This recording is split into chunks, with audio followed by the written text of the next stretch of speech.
Muy bien, ya estamos grabando la clase.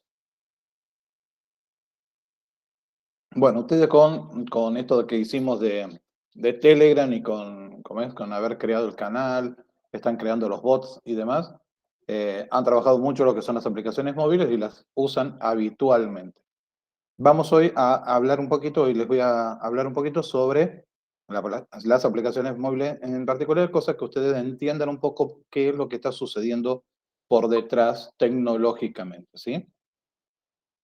Bueno, yo voy a dejar comer, voy a apagar mi cámara para no saturar la transmisión y vamos a iniciar esto.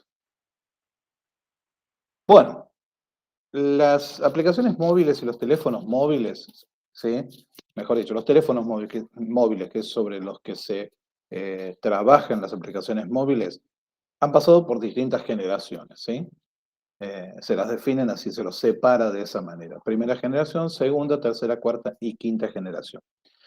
Ahí tienen más o menos unas fechas estimativas, ¿sí? Van a ver que pueden ir variando un poco, pero más o menos es más o menos cuando van apareciendo cada una de las generaciones. Allá por los 80 aparece la primera generación, por ahí por los 90 la segunda, en el 2000 la tercera, 2010 aproximadamente la cuarta y 2020 la quinta, ¿sí? Ahí tienen ustedes otra placa un poquito más detallada, otra vez donde plantea las generaciones. Aquí habla un poquito acá bueno, pone una cuarta generación más, una cuarta generación mejorada, pero como es más o menos lo mismo, la misma idea. Lo que tienen en verde es la tecnología de transmisión que utilizaban los celulares en esa época o en esa generación, ¿sí? Tipo de transmisión que se utilizaba. No importa, no nos vamos a acordar, pero bueno, justamente va variando y ahora vamos a ir viendo algunas de esas características, una de las características más importantes de cada uno de estos tipos de transmisión. La que podemos denominar una tecnología, la generación cero, ¿sí? La previa a las generaciones de teléfonos móviles propiamente dicho, nace a principios del siglo XX y hasta podríamos decir fines del siglo XIX. Estaba basado más en la radio, en las transmisiones de radio. Por eso se puede hablar de una radiotelefonía, ¿sí? Más que de teléfonos en sí. ¿Cuál es la diferencia entre radio y teléfono? Que el teléfono es un sistema bidireccional, ¿sí? Donde yo hablo y escucho y de manera simultánea, ¿sí? Nosotros podemos estar hablando por teléfono y nos podemos encimar, ¿sí? Mi voz se encima a la voz de la persona con la que estoy hablando por teléfono. En cambio, la radio tiene lo que se denomina push to talk, ¿sí? Ese PTT que está ahí abajo, push to talk. Yo tengo que presionar un botón para poder hablar, entonces el canal es de una sola dirección. Mientras yo tengo presionado el botón, solamente puedo hablar y no puedo escuchar. Y al revés, ¿sí? Cuando la otra persona presiona, puede hablar y yo debo soltar para poder escuchar. Entonces, se basaba Perdón, más. ¿sería un Sí, tipo handy esos? un handy, tal cual, Claro, tal cual, tal cual, un handy, bien. tal cual, ¿sí? Es decir, lo que nosotros vemos hoy en día son los handys, que son los sistemas de radio, ¿eh? Por eso, después, a ver, estoy hablando de la telefonía móvil, ¿bien? Entonces, la primera telefonía móvil, aparatos como el que estamos viendo ahí en pantalla, se toman, digamos, se montan sobre la tecnología de la radio, ¿sí? Que hoy en día la seguimos teniendo en los handy, tal como lo decís, que tiene otras características, tiene otros alcances, etcétera. Entonces, una de las características era esta, la de tener que utilizar como es el sistema de presión, de push to talk. Y eran instalados Normalmente eran como eran aparatos grandes instalados en camiones, en autos, no era algo para uso, para llevar en la mano, precisamente. Y lo que se crea en esta época, justamente, que es lo que va a permitir el crecimiento de la telefonía móvil, es la invención de la idea de célula. Las células son los espacios geográficos que se delimitan en función de las antenas de repetición que existen, ¿sí? Entonces, permite conectar, permite dividir el espacio geográfico en células, en áreas bien definidas y poder establecer con esa antena la comunicación entre distintos aparatos. Em, la primera generación que aparece allá por los años 80, ¿sí? Ya empiezan a aparecer redes celulares con múltiples estaciones, con múltiples antenas, ¿sí? No va a ser ya en los comienzos que serían una sola antena por célula, sino que ya empieza a haber más antenas, lo que permite mayor intercambio de comunicaciones. A su vez también había mucho problema en salir de una célula y seguir comunicados. Uno salía de una célula, eh, quedaba incomunicado o ya no se podía comunicar con los teléfonos que estuvieran en otra célula, ¿sí? En otro espacio. Em, Eso lo hemos vivido en algún momento, los que venimos usando teléfono celular desde hace más tiempo, con el famoso mensajito. El teléfono se encuentra apagado fuera de la red de cobertura, ¿sí? Eso era porque simplemente no había antena, no es porque no podía comunicarse una célula con la otra o un espacio físico con otro, sino que simplemente no habían más antenas donde estaba la persona. Pero es la idea, ¿sí? En la generación cero, eh, se producía ese problema, no se podían conectar células o había gran problema para conectar las células. Ya en la primera generación, en las células se puede. Ya hay protocolos para justamente el traspaso, ¿sí? Para pasar de una célula a la otra. Ya se puede hacer conexiones son conexiones analógicas, principalmente de voz, ¿sí? Conexión analógica es la conexión como tenemos hoy en el teléfono fijo, ¿sí? Si es que todavía alguien lo tiene en la casa, el teléfono fijo sigue siendo teléfono analógico. Y las primeras conexiones de roaming, es decir, que permiten irte fuera del país, se realizan en Arabia Saudita, ¿sí? Ahí tienen una foto de un mamotreto de esa época, los famosos ladrillos de la época. Ahí tienen un buen ejemplo. Ese maletín se solía llevar en los autos, un maletín era de la empresa Ericsson, se llevaba, se llevaba en los autos. El sugestivo nombre de Hotline, eh, como es yo lo he visto en Buenos Aires, en algún lugar, en el centro sobre todo. ¿Mm? Fíjense que si bien tienen pantallitas, esas pantallitas no hacían más que poner el número, ¿sí? El número al cual uno estaba llamando o el número desde el cual estaban llamando, ¿sí? No tenían mucho más función que eso. El 2G, que aparece allá por ya cercano al 2000, digamos, em, ya empieza a ser sistema digital, ya empieza a ser un sistema digital. Esa conexión digital, la primera que se realiza es en Europa, ¿sí? Más o menos allá por el 91. Eran mucho más conexiones de voz que de datos, ¿sí? No había prácticamente conexiones de datos, pero algo había. Justamente el hecho de pasar de un sistema analógico a un sistema digital permite entonces la transmisión de datos. ¿M? Cuando digo transmisión de datos, digo la transmisión de los ringtones o la transmisión de los jueguitos o de información multimedia, ¿eh? Con esa básica información que se podía llegar a mandar.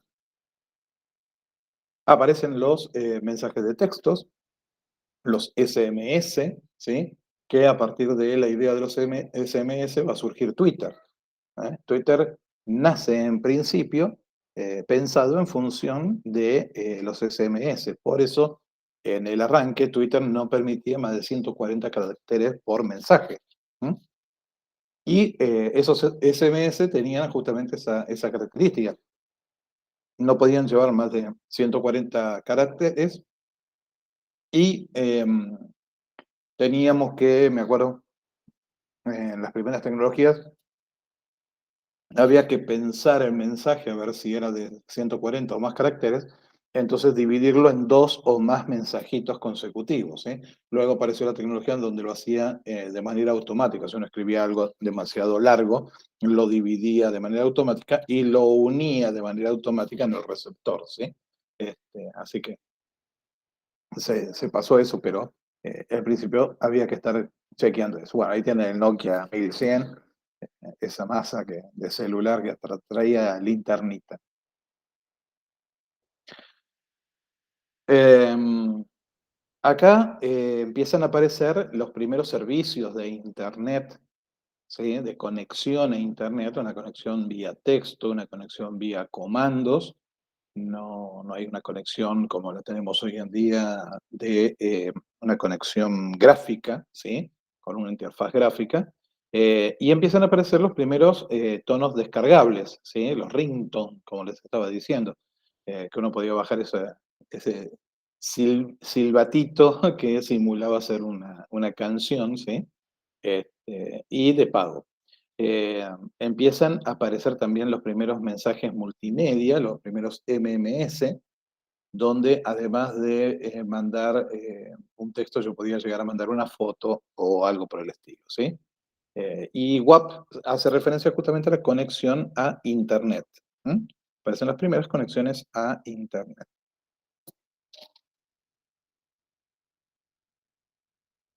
Luego aparece el 3G, el aparato que abre esta generación de celulares es precisamente el iPhone, ¿sí? La presentación del iPhone. Eh, ya tiene otra tecnología de transmisión, la UMTS, y ya va a permitir el streaming, es decir, la transmisión de video en vivo, la transmisión de imagen y sonido en vivo. ¿Mm? Ya la 4G va a ser la revolución de todo esto, ¿no? Ya ahí, bueno, y la explosión de marcas y de varios sistemas operativos de los teléfonos. Ya los teléfonos no van a ser simples aparatos telefónicos, sino que ya van a necesitar sistemas operativos, aplicaciones, etcétera, ¿sí?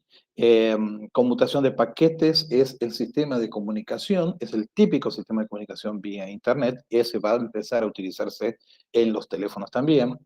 ¿Qué significa la conmutación de paquetes?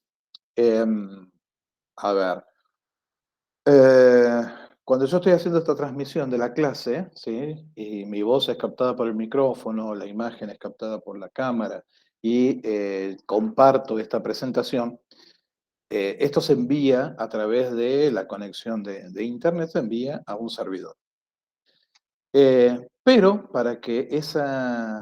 ¿cómo hago para que todas las transmisiones que se están produciendo en este momento en el mundo no interfieran y me den la sensación de que estoy transmitiendo todo de una manera continua y casi dedicada, ¿sí? Casi parece como yo tuviera una conexión directa con ustedes.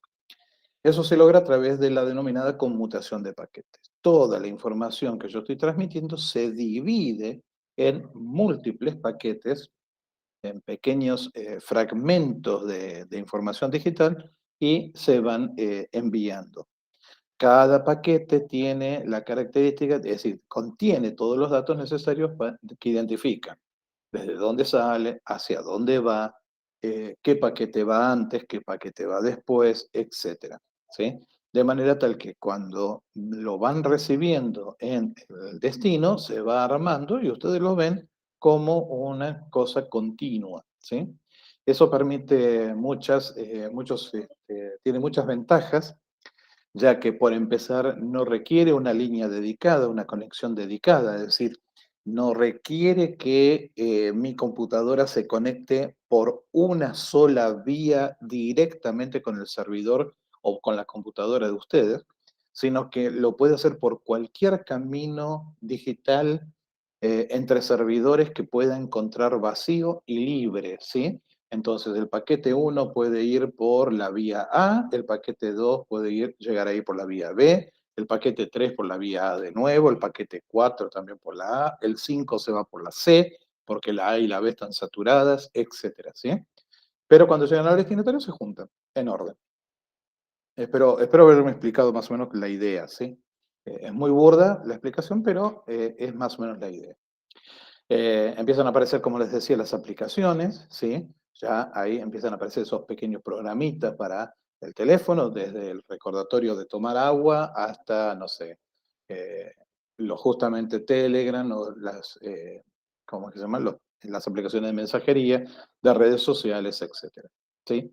Aumenta el ancho de banda, ¿sí? La tecnología de transmisión LTE, no importa, LTE-A es la que sería la 4G Plus, la 4G con anabólicos, y llegamos a la 5G. La 5G ya tiene otras características y es que pretenden aumentar la cantidad de dispositivos. ¿Por qué? Porque acá ya entra a terciar, entra a jugar dentro de la conexión a Internet todo lo que se denomina el Internet de las cosas, ¿sí? Es decir, cosas que no son computadoras conectadas a Internet. Obviamente, la primera explosión se da con los celulares, con los teléfonos celulares, con la telefonía móvil. Son aparatos que en principio no son computadoras y que están conectados a Internet. Esto genera una explosión en las conexiones y en la necesidad de otorgar direcciones IP a otros aparatos, ¿sí? Entonces, por un lado, aumenta la cantidad de celulares, es decir, hay muchos más usuarios por área, hay muchos más dispositivos conectados, pero la posibilidad de poner un procesador mínimo en cualquier aparato y adosarle un chip de telefonía móvil, hace que aumente la cantidad de dispositivos sin necesariamente ser teléfonos, sin necesariamente ser computadoras. Ejemplos. Por ejemplo, yo compré un aparatito para mi perro, para cuando nos íbamos de vacaciones, para rastreo por GPS, ¿sí? Eh, un aparatito que funciona muy simple, en realidad es muy, muy simple. Se le cuelga en el collar y lo que lleva es un chip recargable de un número telefónico, ¿sí? Entonces mi perro va con números telefónicos, básicamente. Entonces yo simplemente desde mi celular con una aplicación envío una orden al número, a ese número, y me devuelve las coordenadas donde está. Así de simple, ¿sí? No funciona para otra cosa, pero para poder hacer eso tiene que tener asignado un IP. Para poder hacer eso tiene que tener asignado un espacio, una identificación en la antena o en las antenas que cubren un área geográfica determinada, una célula, ¿sí? Por lo tanto, necesita ancho de banda dentro de las transmisiones para que pueda conectarse y enviarme ese dato. Otro ejemplo son las alarmas de seguridad hogareñas, por ejemplo, ¿sí? ADT, entre otros. Ustedes tienen un aparato en su casa que tiene una antenita y tiene un chip de celular, ¿sí? Entonces, establece la comunicación con la central, por más que se corte la luz porque tiene batería, desde afuera no se puede cortar ningún cable porque no hay ningún cable conectado a la central. Entonces, vía telefónica, ¿sí? Se conecta. En definitiva, no es telefónica pura, sino que se está conectando a Internet vía un número de teléfono, vía una red de celular, ¿eh? Entonces, aumentan, se disparan. Ni hablar, entonces, de las cosas que podemos hablar, como podemos comentar de que se heladeras inteligentes, lavar ropas con Wi-Fi, etcétera, etcétera. Ahí una consulta, ¿podrían estar incluidos esos relojes que vienen ahora, que los tenés que vincular con los celulares y te marcan las calorías que quema y podés ver los mensajes de WhatsApp? No sé, en algunos creo que podés responderlos, en otros no. No, no específicamente. ¿Por qué? A ver, siempre y cuando ese reloj o esa banda, ¿sí? tenga que conectarse al celular, el aparato que está conectado a internet es el celular, Bien, ¿sí? No sí, la cinta, no el reloj. claro, Claro, porque el Ahora, reloj se conecta por Bluetooth. claro, se claro. conecta por Bluetooth al celular. Es como una extensión del celular, en realidad. ¿Vamos bien? Yo lo que estoy hablando son de aparatos que se conectan directamente a la red de telefonía. Bien, bien, bien. ¿Bien? Por eso Sí, puse este ejemplo del collar este del perro, que lleva un chip tengo que ir y comprar un chip, ¿sí? Estos que se compran, que son prepagos, digamos, ¿sí? sí. Que ustedes van y compran en cualquier kiosco. Bueno, compro uno de esos, se lo pongo, le cargo un poco de crédito y listo. Y ya está. Y ahí lo mando por la vida al perro. Yo le mando el mensajito, el perro ni se entera, y el aparatito me contesta dándome la posición, la posición GPS de dónde se encuentra. La localización donde estaría el perro. Está. Exactamente, tal cual, Bien, tal cual. perfecto. Y como un collarcito se puede usar para cualquier cosa. Ustedes se lo pueden poner en una valija, se lo pueden poner dejarlo en el auto, lo pueden poner en, qué sé, en la moto, donde Claro. ustedes quieran, digamos, ¿sí? Sí, sí, sí. Bien, siempre y cuando tenga crédito y tenga batería, cada vez que yo desde mi celular envíe un mensajito, automáticamente me va a contestar y me va a decir en dónde está ubicado. ¿Bien? Sí, sí, sí. Pero justamente entiendan que la característica es que cualquier aparato que sea, heladera, televisor, bueno, ahora los televisores Smart se conectan a Internet directamente, ¿sí? Pero no es telefonía, estamos hablando en este caso de telefonía. Entonces, pero qué sé yo, el aparatito de GPS, el aparato de la alarma, pongámosle un televisor o una heladera, pero que requieran un chip con un número de teléfono para montarse en la línea telefónica, ¿bien? Cualquier aparato que requiera eso, ¿sí? Algún número como para meterse en la red telefónica, ¿eh? Eso ha ido aumentando y ha sido una explosión. Bien, Claro, y perdón, y ahí dime. había una diferencia con cuando se conecta directamente al internet, ¿no es cierto? Claro, O sea, claro, no sería por la dirección IP, tal sino que cual. sería por a través de la telefonía. ¿Tendría que ser así? Tal cual. De todas maneras, cuando se conecta por telefonía y pide servicio de Internet, el aparatito pide conectarse a Internet, está recibiendo un IP también. ¿Se entienden? Pero necesita tener un número de teléfono para que la antena lo reconozca como si fuera un teléfono y brindarle servicio Claro, de Internet vía teléfono. claro, pero ahí habría una diferencia entre lo nuevo yo, porque mi marido conecta cámaras, hace todo lo que es seguridad y trajo unas cámaras nuevas que se conectan directamente al IP. Nada más que eso. O sea, en este caso no necesitaría la telefonía, vendría a ser así. Claro, Necesita claro, no, únicamente no. un Wi-Fi. No, esas cámaras se conectan al Wi-Fi, ¿sí? Y el router es el que le asigna una dirección IP y el servidor y el proveedor de Internet de la casa, ¿sí? Eso va Claro. vía Internet. A ver, yo lo que estoy hablando es, por ejemplo, cuando ustedes en su celular, ¿sí? Cortan el Wi-Fi y se conectan igual a Internet. ¿Me van siguiendo? Sí, sí, ¿Sí? La típica, si tenés crédito podés conectarte, si no tenés crédito no podés conectarte. Entonces, eh, ese sistema que requiere que vos tengas un teléfono, es decir, un número telefónico, que vos estés registrada, o tu teléfono esté registrado en la conexión telefónica de la antena que recibe tu señal. ¿Vamos bien? claro, podría ser un postnet, un ejemplo, que Un son postnet, por inalámbricos, ejemplo. pero llevan un chip adentro, Tal cual, un telefónico. chip de teléfono. Es decir, que si tuvieran, digamos, parlante y micrófono, yo podría llamar por teléfono el postnet, Claro, claro, por sí. decirlo vulgarmente. ¿Sí? Entonces, esa es la idea. Tiene que tener un chip ¿cómo es? De telefonía celular. Ahí tienen un poco estos gráficos que a mí me encantan. Lástima que Guillermo me va a criticar que es de United States, es de la gran madre patria.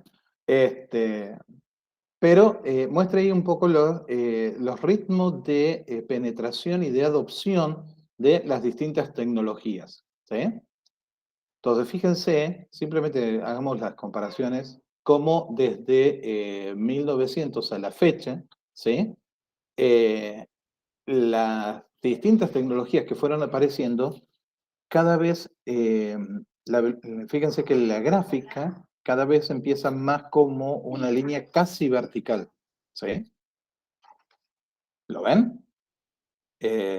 Sí, Lo mejor, digamos, lo más clarito ahí es si ustedes toman la línea de adopción del teléfono fijo, la landline, que le dice la línea de tierra, ¿sí? Y si la comparan con la del smartphone, ¿bien? O la del cellular phone, ¿eh?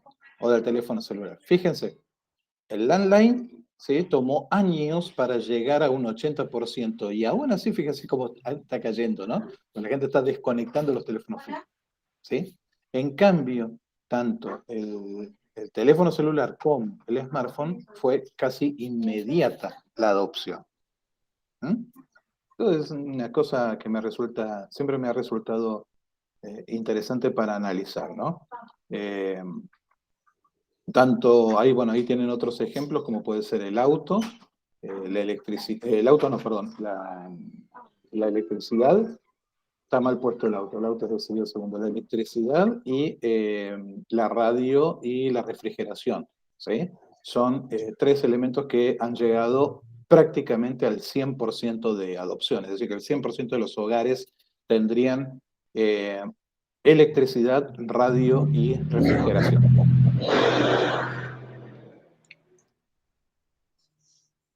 Acá tenemos otro gráfico de la adopción del teléfono móvil en el mundo. ¿Sí? Fíjense cómo se ha disparado en apenas 10 años, ¿no? Arriba tenemos la Unión Europea, 28 países incluidos, ¿sí?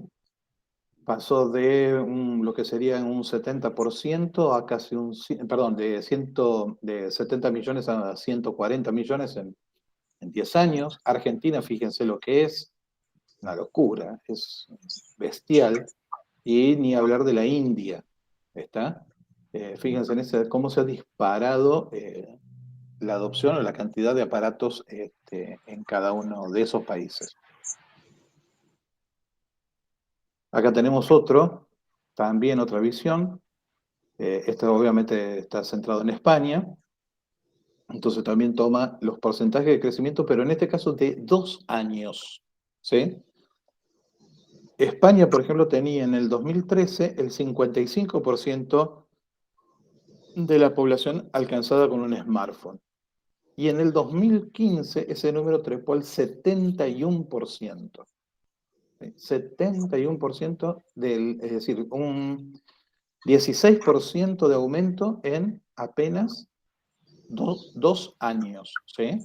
Uganda, fíjense, del 0 al 4% en apenas 2 años. Brasil casi duplica ¿cómo es la penetración del smartphone en 2 años. Acá una idea de los millones de usuarios. Esto era una proyección, lo que se manejaba como proyección, ¿sí? Fíjense que es un crecimiento constante la proyección que se manejaba. Estoy seguro que esto ha sido superado con creces, ¿sí? Pero fíjense que el crecimiento es permanente. Acá tenemos porcentajes de individuos, ¿sí? De entre 16 y 74 años, podríamos hablar de población económicamente activa, usando dispositivos móviles para acceder a Internet. Acá no estamos hablando de quién tiene un teléfono, ¿sí? Sino de quién accede a Internet con el teléfono, ¿sí? Los datos son de Europa, obviamente, como lo están viendo. Fíjense que estamos hablando que lo que son los países escandinavos, Inglaterra y Holanda principalmente, superan el 70% de la población conectándose a Internet vía el teléfono móvil. ¿Sí? Esto implica un cambio también en cómo la gente se está conectando a Internet, a los servicios de Internet. ¿Sí? Mejor dicho, perdón, no es un proceso de cambio, ya se produjo el cambio, ¿sí? Ya las conexiones a Internet vía celular han superado a las conexiones a Internet vía computadoras. Estos son números que no los tengo, pero son números fácticos, ¿sí? Números reales. No tengo la diapositiva, pero son números reales. Superan las conexiones a Internet vía teléfono, superan las conexiones vía computadora. Esto es toda una revolución en cuanto a los servicios y a lo que yo ofrezco vía Internet. Si yo en este momento diseño una página web de una biblioteca, la diseño pensando en una computadora, estoy fallando de cabo a rabo, ¿sí? ¿Por qué? Porque justamente tengo cada vez más gente conectándose a Internet vía un celular, no vía una computadora. Lo mismo, entonces, todos los servicios que yo pienso en una biblioteca, tengo que ir pensándolos que van a ser conectándose desde un celular. Y eso va desde tamaño de letra, tecnología, colores, cambia todo. ¿M? Distribución de los elementos en la pantalla, etcétera. Lo que se denomina arquitectura de la información. Cambia totalmente. ¿M? Entonces, esto es lo que nosotros tenemos que tener en cuenta a la hora de pensar las tecnologías dentro de la biblioteca. Acá, este también es un dato interesante, discúlpame Guillermo, también es de Yanquilandia, sacada de la página esa de Statista, pero es interesante porque se le consulta a los alumnos, a los estudiantes, como es por nivel educativo. Ahí está escuela elemental, la middle y la high, es decir, bueno, lo que sería la K-12, la vieja K-12, perdón, la K-12, si digo en inglés lo tengo que decir los dos, sino decir K-12, es decir, que va desde el kindergarten, desde el jardín de infante, hasta los 12 años, ¿sí? Lo que sería séptimo o sexto grado, depende cómo lo queramos tomar. Entonces, ¿cómo es? ¿A qué iba? Se hizo el análisis en Estados Unidos en marzo de 2015 por nivel educativo y se les pregunta básicamente, ¿cuál de estos aparatos ustedes utilizan regularmente? ¿O cuáles tienen? ¿Cuáles trabajan? Entonces se les preguntó por laptop, notebook o Chromebook, ¿sí? 3 modelos de portátiles, de computadoras portátiles. Se le preguntó por smartphone, se le preguntó por tablets y se les preguntó por computadoras híbridas, esas que se les sacan la pantalla o se doblan y se transforman en una tablet, ¿sí? Y también la opción de que no accedían a ninguno de ellos. Observen la relación del ninguno con todos los demás, ¿sí? Obviamente acá podían elegir más de una opción, por eso fíjense que tanto la laptop, notebook y demás con el smartphone superan el 70% ambas, ¿sí? Es decir, más del 70% de los estudiantes tenían o usaban regularmente una notebook o un smartphone, ¿sí? Por encima del 60% una tablet. Computadoras híbridas, muy poco, menos del 10%.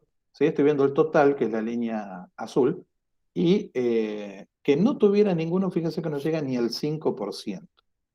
Es interesante, ¿no? Habría que, bueno, tratar de llegar y entender este 5%, a ver de qué se trata. Pero es interesante. Y podemos ver acá, y esto también nos da otras pautas. Por ejemplo, los que están en high school, es decir, ya en el último periodo del secundario o de la escolarización, tienden a trabajar más con smartphones, ¿sí? Mientras que los que están en la escuela elemental, es decir, en el kindergarten o los primeros años, en el jardín de infantes, perdón, en los primeros años, utilizan más la tableta. Y poco como es mientras que en el high school la tableta es poco usada, menos del 50%, apenas el 50%. Entonces también el tipo de dispositivo que yo voy a tener, que voy a utilizar, Por ejemplo, muchas veces se habla de que en una biblioteca se presten aparatos, ¿sí? En Estados Unidos se hace habitualmente, nosotros somos un poco más reacios, aunque hay universidades y hay algunas bibliotecas que lo hacen, que se presten notebooks o se presten tablets, ¿sí? Fíjense que prestar tablets en el último ciclo de la secundaria sería un despropósito, porque la mitad apenas le interesa la tablet, mientras que poder disponer de teléfonos, de celulares para prestar sería excelente, ¿sí? Vamos a sacar los smartphones, pero fíjense en las notebooks, ¿sí? De todas maneras, vean el impacto que tiene el smartphone, ¿sí? El smartphone, justo con las notebooks, en el total de los encuestados, es los que más se llevan, ¿sí? Está entre los que más se llevan cabeza a cabeza con las notebooks. Entonces, también, otra vez, yo diseño servicios de información, si yo diseño servicios para usuarios que andan buscando información y me dirijo pura y exclusivamente a los que tienen computadora, estoy perdiendo mucho terreno.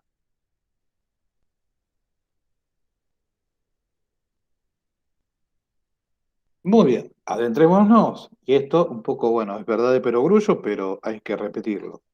¿Qué sería un dispositivo móvil? ¿Qué es, sí, estos aparatos que tenemos en las manos? Por empezar, es un recurso computacional. Cuando digo recurso computacional, no hablo solamente de que es una computadora, sino de que es un aparato que tiene la capacidad ociosa a veces de computar datos, ¿sí? De procesar datos, de generar información a partir de datos. Eh, si bien hoy en día eh, como es tanto las computadoras como los celulares, no, a ver, no resultan caras, ¿sí? Si están sin uso. A ver, ¿alguien escuchó hablar alguna vez de las hojas de entrada de datos? En bibliotecología, ¿no? Precisamente. ¿Alguien escuchó hablar alguna vez? No.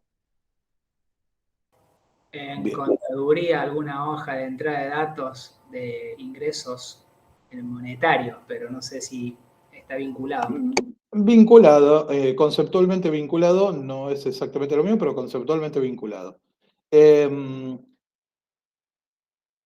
Justamente las viejas computadoras, fíjense cómo se va renovando, ¿no? Las generaciones. A lo mejor hace 2, 3 años atrás hubieran dicho, ah, sí, la escuchamos que la mencionaron. Resulta ser que las computadoras, hablando esto, déjenme hacer memoria, allá por fines de los 80, principios de los 90, las computadoras resultaban caras, ¿sí? Sobre todo las de las empresas y demás, resultaban caras si estaban quietas, si no trabajaban, ¿sí? Tenían que estar permanentemente trabajando para que sean redituables. ¿Mm? Entonces, mientras yo la tenía encendida, tenía que estar trabajando full la computadora.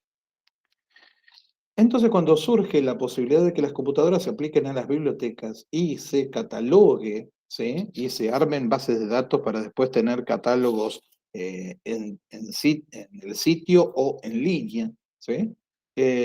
Había que justamente tratar de tener la menor cantidad de tiempo muerto posible. Para eso se diseñaron las denominadas hojas de entrada de datos, que no eran más que formularios, ¿sí? Donde se catalogaba. Entonces uno tomaba un libro, tomaba una hoja de entrada de datos, ¿sí? Y llenaba ahí los distintos campos que tenían que ser llenados después en la computadora. Título, entonces uno escribía el título. Autor, escribía el autor, etcétera. Editorial, escribía la editorial, etcétera, etcétera, etcétera. Así toda la catalogación, ¿sí? Entonces después esa hoja de entrada de datos se le entregaba a un data entry.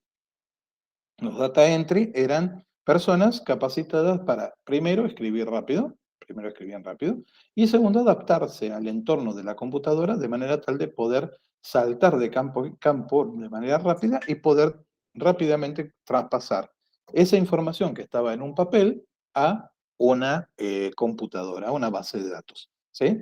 Entonces, de esa manera se aseguraban de que no había tiempo muerto en la computadora. La computadora estaba trabajando permanentemente.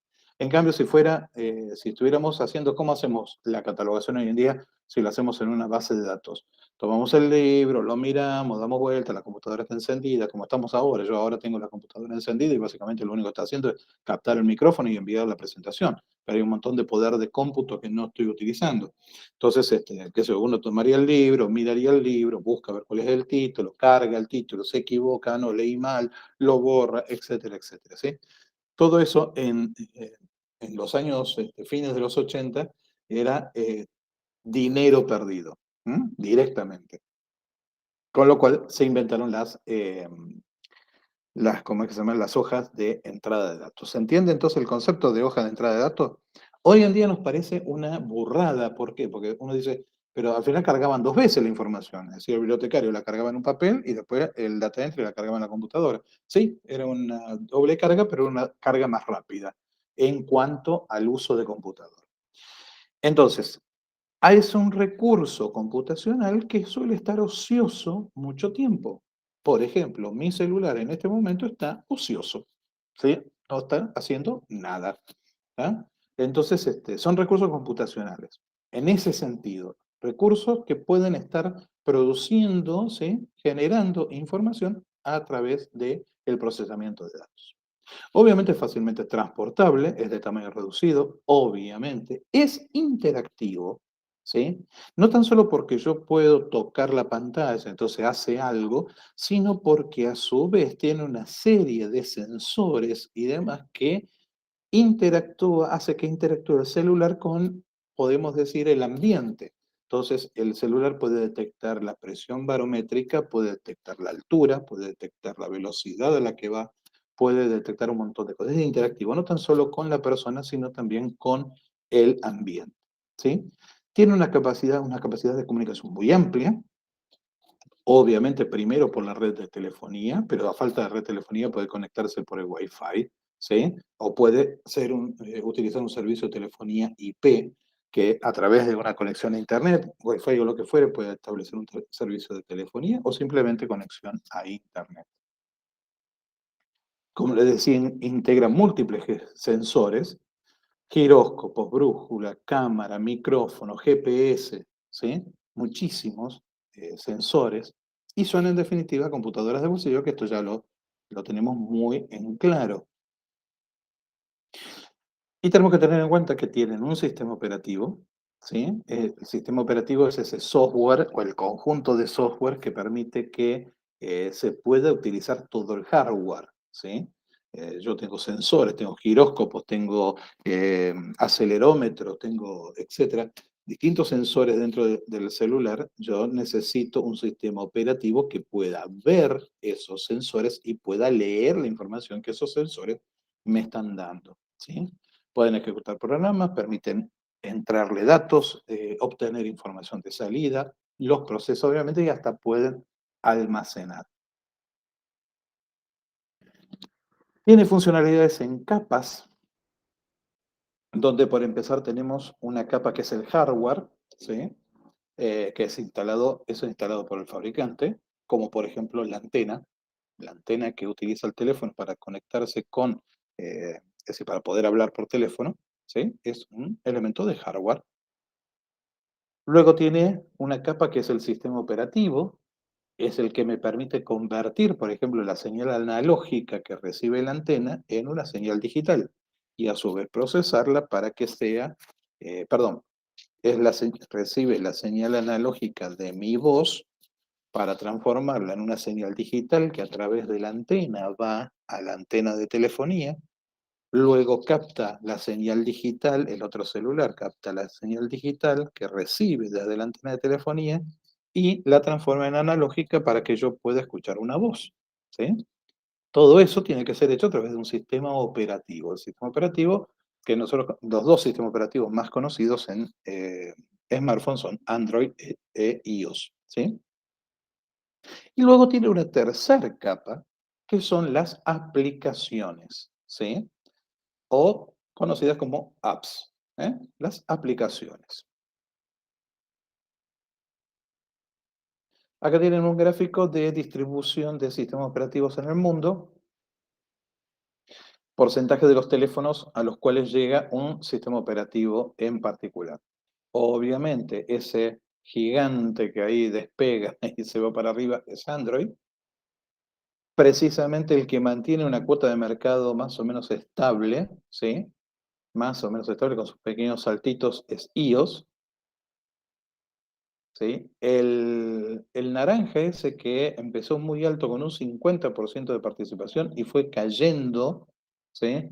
Estrepitosamente es el sistema operativo Symbian, que era el que tenían los teléfonos Nokia en su momento, pero después justamente esa caída se debe a que cierra trato con Microsoft y los Nokia empezaron a traer sistema operativo Windows Phone. ¿Mm? Ahí fíjense que Microsoft es ese verde, verde oliva o verdecito, no sé cómo, qué color lo están viendo ustedes, que arranca más o menos un 10%, cae y luego se mantiene más o menos estable en un 2%, una cosa así. ¿No? Los otros son poco mencionables, digamos, ¿no? Poco representativos. Ahora bien, yo les dije que había una tercera capa que eran las aplicaciones. Perfecto. Las aplicaciones hacen distintas cosas, ¿sí? Desde jueguitos hasta softwares elaborados y específicos para una tarea en particular, y tienen diferentes características. Existen las denominadas aplicaciones nativas. ¿Qué son las aplicaciones nativas? Son aquellas que están adaptadas específicamente a un sistema operativo en particular. Y esa sería su gran desventaja, ¿sí? Que justamente si yo, por ejemplo, quiero crear una aplicación, ¿sí? Quiero crear una aplicación para mi biblioteca o para mi empresa o lo que fuere, y la desarrollo como una aplicación nativa para iOS, solamente alcanzo a los que tienen teléfono iOS, con sistema operativo iOS, es decir, iPhone y demás. Eh, no alcanzo los Android. Lo mismo al revés, alcanzo los Android, pero no alcanzo los iOS. Entonces, esa es una gran ventaja, pero tiene justamente la ventaja de estar totalmente adaptada al sistema operativo. Entonces me permite acceder a servicios avanzados, porque al estar relacionada directamente con el sistema operativo, se relaciona directamente con el hardware, ¿sí? Entonces puedo acceder a otros servicios que en las aplicaciones que ya vamos a ver, que pueden alcanzar a varios sistemas operativos, no lo permiten. Tiene mayor velocidad, no hay interrupciones de comunicación entre el sistema operativo y la aplicación. Muchos de estos, los sistemas operativos, tanto Android como iOS, permiten almacenamientos sin límite, ¿sí? Si son nativas. Y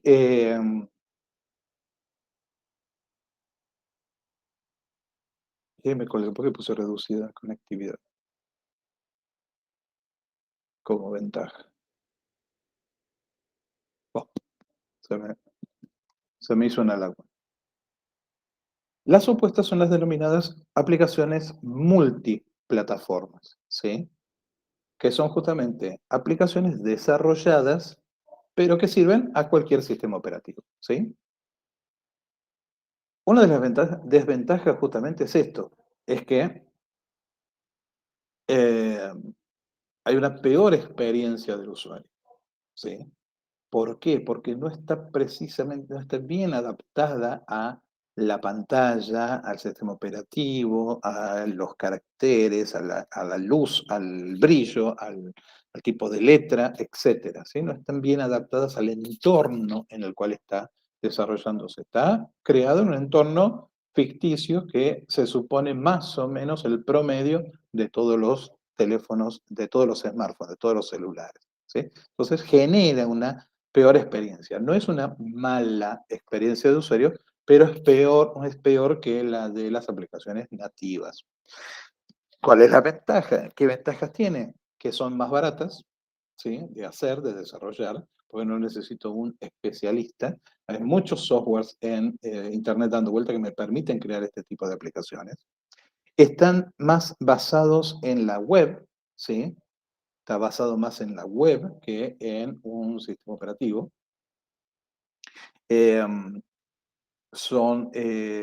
A ver, ¿a qué me refiero con basado en la web? Basado en web, en que en realidad, aunque parece ser una aplicación, en realidad es una especie de navegador web especializado y reducido, por decirlo de alguna manera. No requieren instalaciones, ya que básicamente la aplicación en definitiva está corriendo en la web, no está corriendo en el teléfono tanto, requiere mucha conexión de Internet y el almacenamiento es independiente de los grandes sistemas operativos, es independiente de Android, independiente de iOS. ¿Cómo se logra el éxito de una aplicación? Básicamente con estos tres elementos. Detectar un grupo significativo de usuarios, ¿sí? Es decir, yo no puedo crear una aplicación para 15 personas. No tiene sentido. ¿Mm? Dependiendo de cuál es mi intención, a lo mejor 100 personas es razonable, pero a lo mejor no. A lo mejor en una biblioteca yo puedo hacer la aplicación para 1000 personas, ¿sí? Pero otro tipo de aplicación, un juego, por ejemplo, para 1000 personas no tiene sentido, ¿sí? No me pongo ni a empezar a programar, pero para una biblioteca sí. Tengo que detectar un grupo significativo. Lo que sí o sí necesito es detectar una necesidad en ellos, ¿sí? Decir que tienen una necesidad de información no es necesariamente, demasiado necesario. No es necesariamente una necesidad en ellos, ¿sí? Yo sé que tienen una necesidad de información, pero ellos la solucionan de otras maneras. Entonces, no necesariamente eso sea lo que yo estoy buscando. Eh, pero sí, a lo mejor yo necesito ese grupo tiene la necesidad de una información que de otra manera no le va a llegar. Y por último, tengo que atenderla de una manera apropiada. Es decir, con una atención permanente a la aplicación para ver los fallos, para ver cómo es cómo funciona, etcétera. ¿Mm?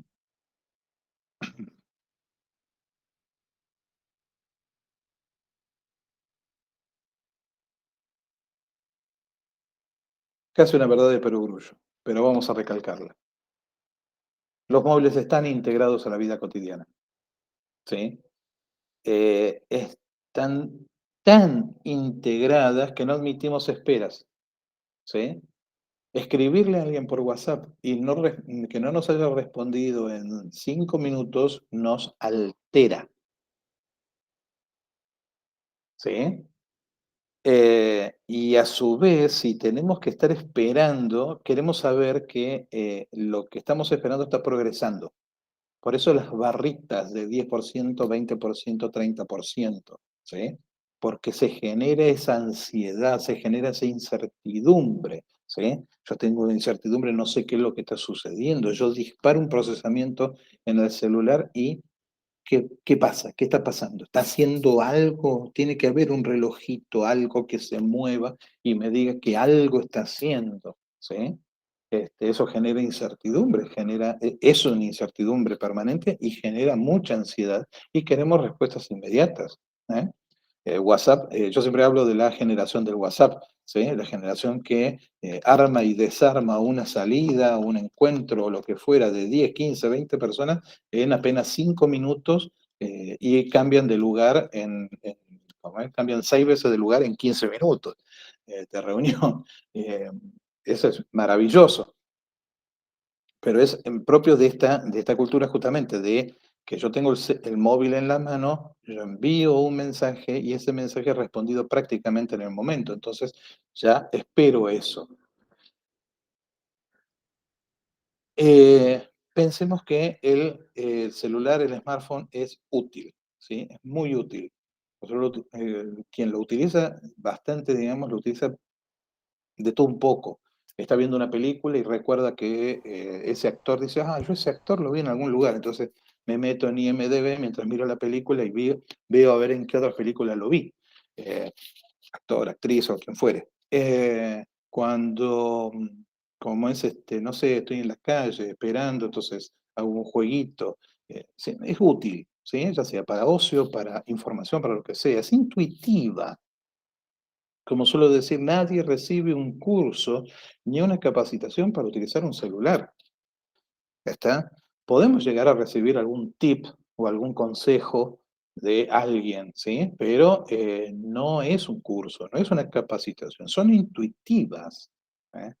Y son divertidas, aún para hacer qué sé yo, aún para pedir la comida por pedido ya, tiene cierta diversión ver esa aplicación, ¿sí? Tiene colores, dibujos, no sé cómo decirlo, tipografías, ¿sí? Que me generan algo divertido, algo agradable, ¿sí? Y son siempre de uso frecuente. Pensemos si esto Acabó. pasa con las bibliotecas. Dime, te escucho. Yo no recepto sonido en mi computadora. ¿Cómo, Salgo cómo? de la reunión y vuelvo a entrar. Ah, bueno, bueno. Como es tendríamos que pensar a ver si las bibliotecas resultan de esta manera. ¿Estamos integrados en la vida cotidiana? ¿Respondemos rápido? ¿Eh? ¿Informamos que estamos progresando mientras el usuario espera? ¿Sí?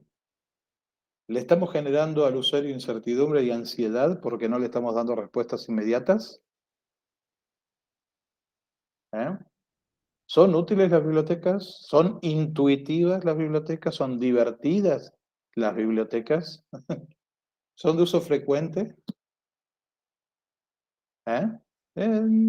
Yo sé que el paralelismo entre un aparato que cabe en la palma de la mano frente a una biblioteca que es un edificio, obviamente sale perdiendo la biblioteca si vamos a hacer esta comparación, ¿verdad? Pero pensemos un poquito esto, ¿no? Es decir, tenemos una cultura que está en este momento, en algunos aspectos, signada por el teléfono, ¿sí? Por el teléfono móvil, por el celular, por el smartphone, ¿sí? Específicamente el smartphone.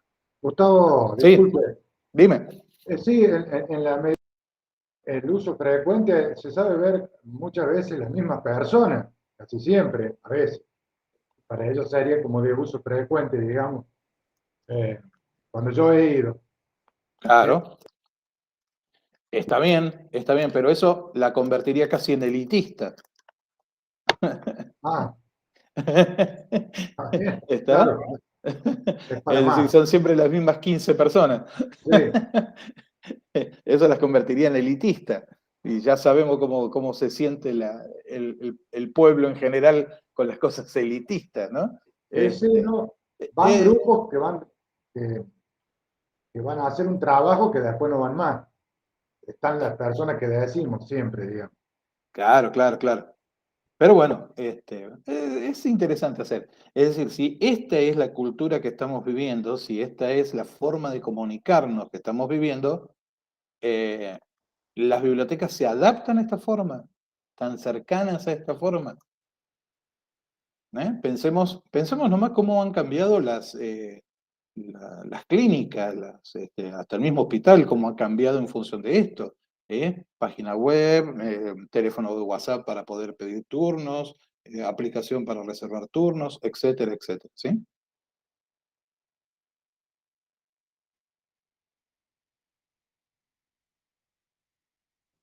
Y ya no es solo comunicación. El teléfono ya no es solamente comunicación. Ahora también es un centro, así completo, es un centro integrado de servicios, ¿sí? Es un centro integrado de servicios. ¿Ah? Perdón, pasé de largo. A ver si me deja. Ahí está. Un centro integrado de servicios.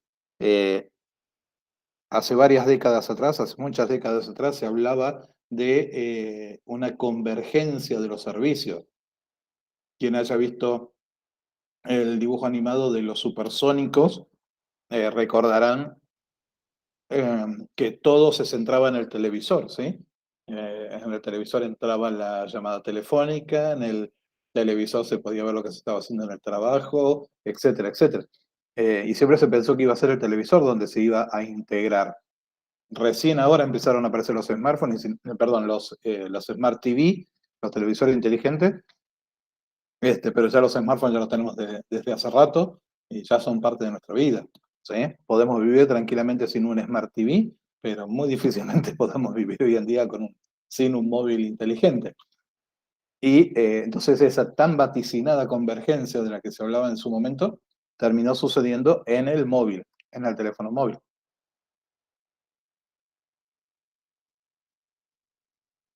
Fíjense en las estadísticas de cómo se usa el móvil. El 89% del tiempo en el smartphone es utilizando aplicaciones. No es utilizando el teléfono, es utilizando aplicaciones. Ni siquiera navegando, son aplicaciones. 37 horas al mes dedicadas en las aplicaciones en los jóvenes de 18 a 24 años. 21% más, ¿sí?, de tiempo usado en aplicaciones entre el 2015 y 2014. 21% más. Una quinta parte más, ¿sí? 52% del tiempo que dedicamos a los medios digitales ya es con aplicaciones. Esto lleva a algunos por ahí futurólogos, no sé cómo llamarlo, de hablar de la muerte de la web en manos de las aplicaciones. Concretamente, yo cuando quiero sacar un turno en la clínica, no la saco a través de la página web de la clínica, la saco a través de la aplicación para sacar turnos de la clínica. Cuando quiero llamar cuando necesito un radiotaxi, no lo hago a través de la llamada telefónica, ¿sí?, y mucho menos de una página web, lo hago a través de la aplicación de radiotaxi, etcétera, etcétera, ¿sí? Ya hoy, por ejemplo, yo ya prácticamente no pido comida, que eso, cuando pido un lomito o algo para casa, no lo pido vía como es teléfono y demás, lo pido vía la aplicación de pedidos ya. ¿Eh? Entonces hay una constante tendencia a utilizar aplicaciones para los distintos, entretener la llamada telefónica, la página web o una aplicación, hay una tendencia a elegir la aplicación, ¿sí?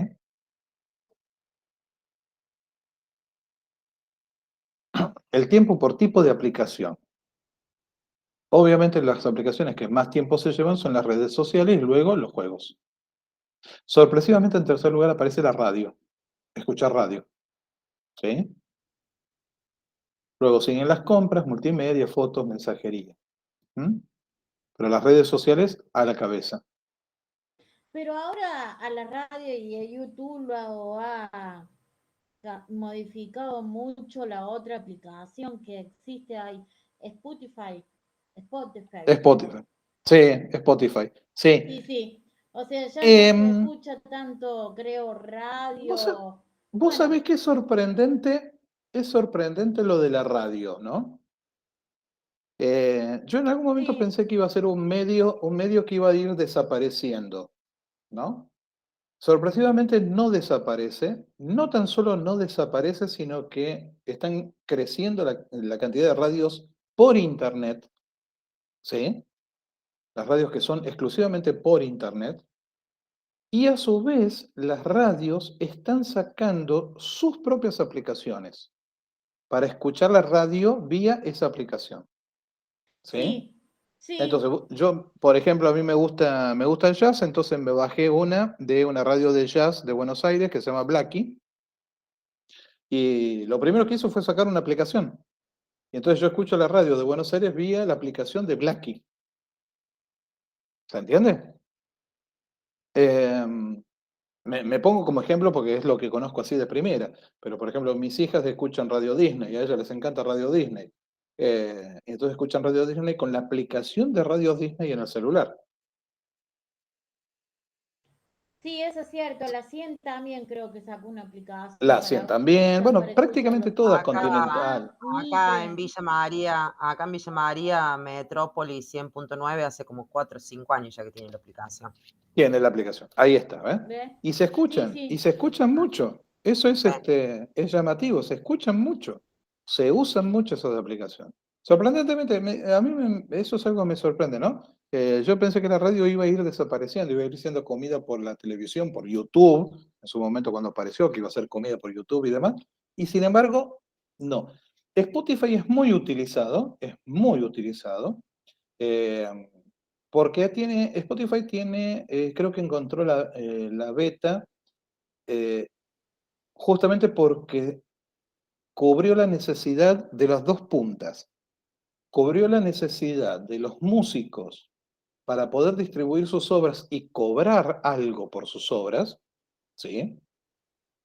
Porque entonces publican ahí, cada vez que se escucha su música, como es ganan algo, unos centavos ganan. Y por otro lado, nos solucionó el problema a los que nos gusta escuchar música, porque en una sola plataforma tengo todo, ¿sí? Y al haberle agregado todas esas compilaciones así automáticas por tipos de música o por estado de ánimo o cosas por el estilo, a mí como usuario que me gusta escuchar de todo, me vinieron como anillo al dedo, ¿está? Entonces, creo que justamente Spotify triunfó porque acertó con los dos nichos, ¿sí?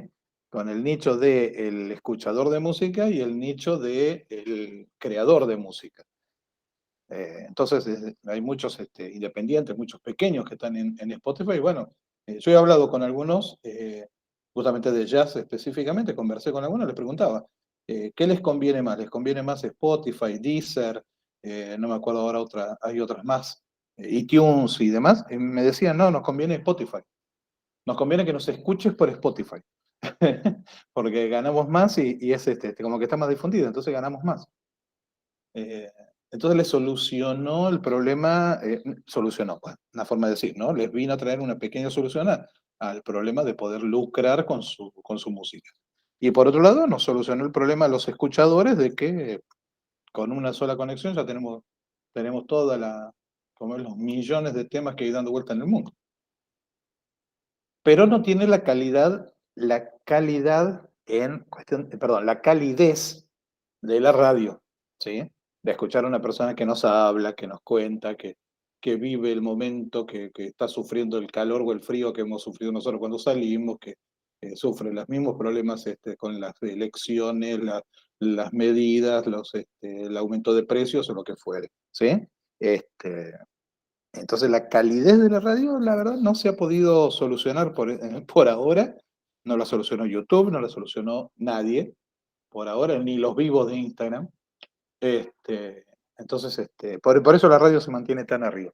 Es interesante, ¿no?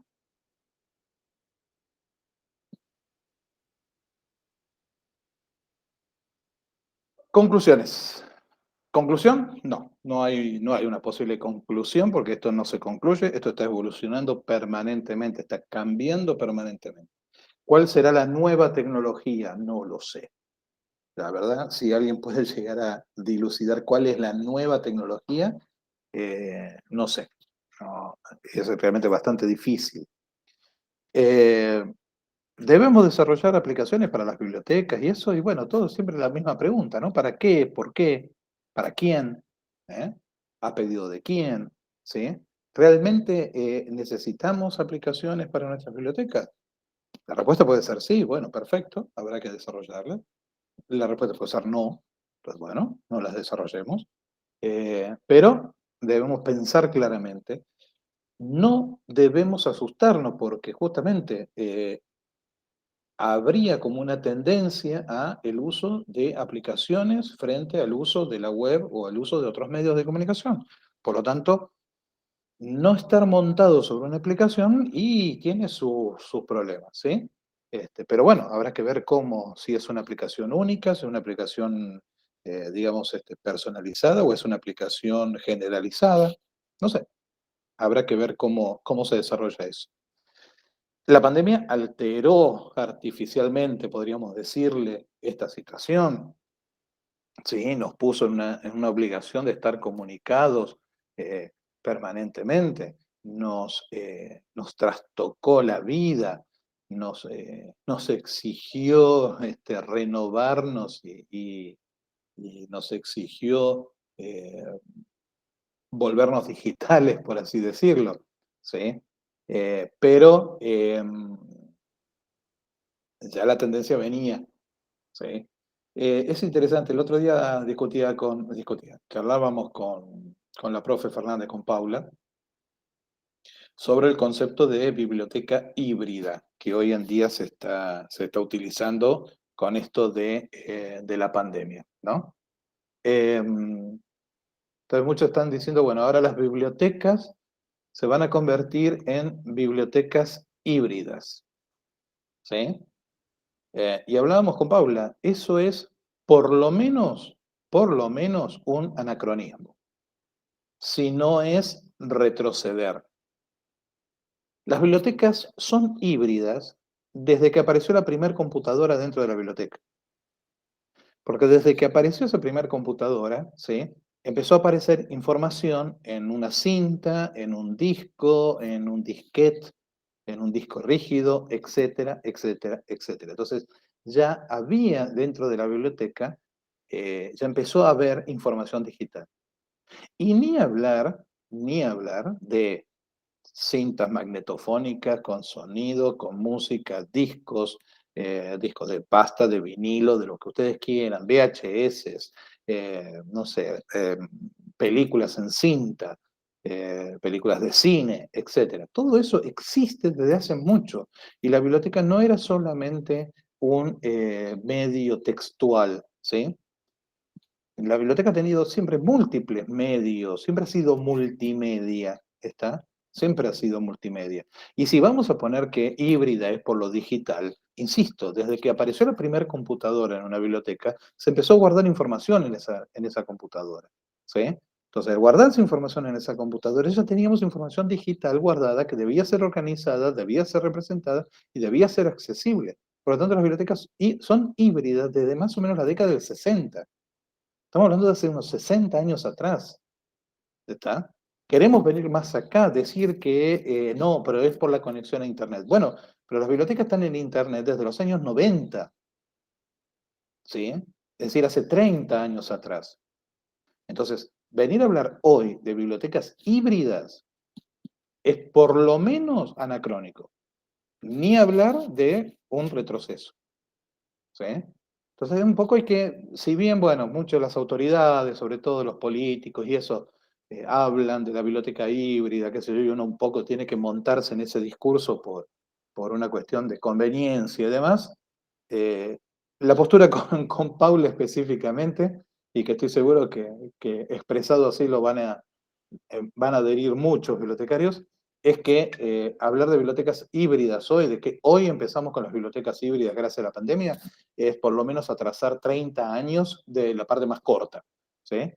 De la parte más corta es 30 años, de la parte más larga estamos hablando de 60 o más años, ¿sí? En que las bibliotecas han sido híbridas, somos híbridos, ¿sí?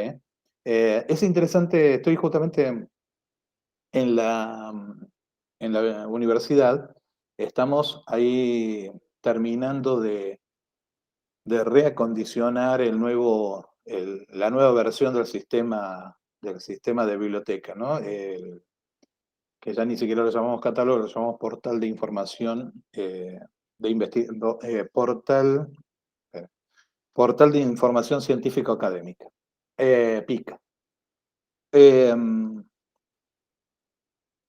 Estamos terminando de acondicionarlo, están haciendo los últimos retoques, que son los más difíciles.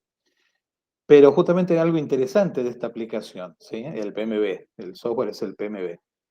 Algo interesante de esta aplicación, cuando uno hace una búsqueda, salen los registros, pone una advertencia en rojo diciendo, este registro está en papel, solo disponible en la biblioteca. ¿Sí? Es decir, al revés, ya no avisa si es un material digital, avisa cuando es un material en papel. Cambia la apreciación, el concepto. Como el software, el planteo del portal está justamente armado para que el usuario lo consulte de manera remota, ¿sí? Entonces me posiciono en el usuario remoto. El usuario remoto no necesita la advertencia de que esto es electrónico, puede verlo. No, el usuario que está en remoto pretende que todo sea electrónico y remoto. Entonces, ¿cuándo necesita una advertencia? Cuando no es remoto. ¿Se entiende el concepto? Entonces, estamos ya con las bibliotecas en esa posición, no en una posición híbrida. Ya la posición híbrida para nosotros es cosa pasada, ¿sí? Ya venimos trabajando muchísimo con eso. Por eso a las bibliotecas nos agarró tan bien parados la pandemia. Tengo que buscar, no sé si lo compartí con... Ah, sí, lo compartí con ustedes, un artículo de la UNESCO, que las bibliotecas estaban mejor preparadas para la pandemia que las instituciones que las albergan. Creo que lo compartí por el Telegram, me parece. No sé si alguien se acuerda. Después me fijo, si no lo compartí, lo voy a compartir. Pero básicamente plantea eso, plantea que las bibliotecas estaban mucho mejor preparadas que la misma institución que la alberga, ¿sí? En nuestro caso, nosotros estábamos preparados en la biblioteca mejor que la universidad en sí misma, ¿sí? Para afrontar una situación de pandemia, una situación de distanciamiento y de trabajo remoto, digamos. ¿Mm? Bueno, gente, no sé si quieren agregar algo, comentar algo, decir algo.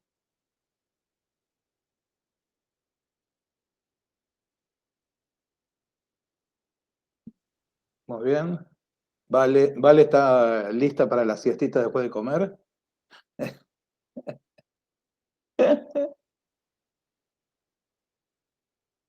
Nadie tan cerca de la cámara que parece que estuviera sospechando ahí. Claudia impertérrita está en esa posición. Por momentos pensé que era una imagen. Pensé que era una foto. Era dura, firme. Tengo el celu cargando, así que estoy quietita escuchando.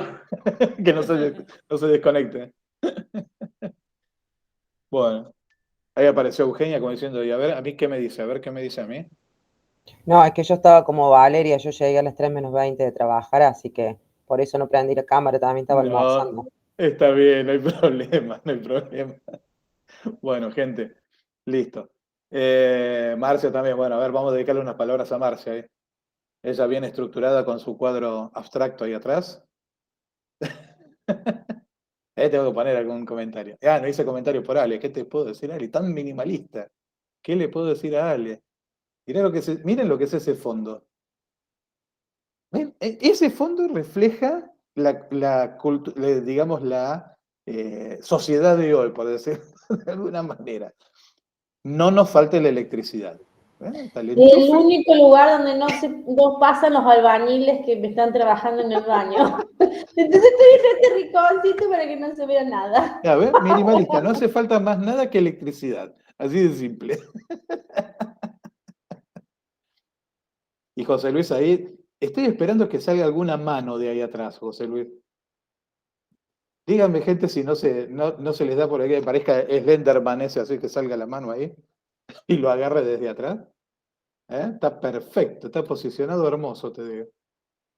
Y bueno, se me fue Guille por ahí, listo.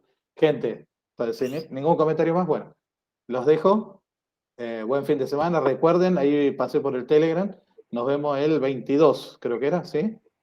Justamente corrí esta fecha como para más o menos tener el mismo tiempo entre una clase y la otra. Me preguntaban por temas de prácticos y demás. Básicamente ustedes lo están haciendo, que es el práctico de Telegram. Traten de avanzar. Ahí Marcia pudo avanzar junto con Valeria, ¿no? Estuvieron trabajando haciendo el bot, así que pregúntenle. Sí. Traten de avanzar con el bot, ¿sí? A ver cómo les funciona, cómo les resulta. Y bueno, y seguimos trabajando en eso y a ver qué se les puede ocurrir de interesante para hacer con Telegram y eso. Y vamos avanzando con eso. Para mí eso es parte, ya es un trabajo práctico bastante importante. También, bueno, la participación un poco en los foros y en los comentarios de Telegram. Eso es un poco lo que voy observando. Y bueno, y las participaciones en clase. Así que bueno, nos manejamos de esa manera. Después veremos si es necesario algún parcialito, algún cuestionario o algo por el estilo como para completar, digamos, notas o algo, pero creo que con eso podríamos tranquilamente pasar una nota. ¿Mm? ¿Está? Bueno. Seguimos trabajando, gente. Corta la grabación. Chao, chicas. Chao. Buenas tardes, Gustavo. Hasta mañana.